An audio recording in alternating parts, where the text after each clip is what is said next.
Công ty Minh Motor xin kính chào quý khách.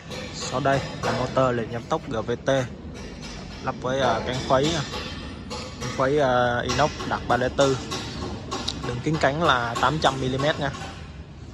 Thì đây là 3 tầng cánh. Thì quý khách cũng có thể sử dụng một tầng cánh hoặc là 2 tầng cánh đều được nha, hoặc là 3 tầng cánh, tùy vào nhu cầu sử dụng thôi. Đường kính cánh có thể chọn từ 1m, 800, 700, 600 thì đều có sẵn hết.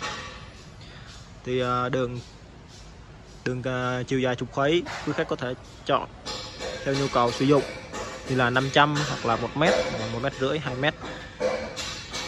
Đây là toàn cảnh sản phẩm nha.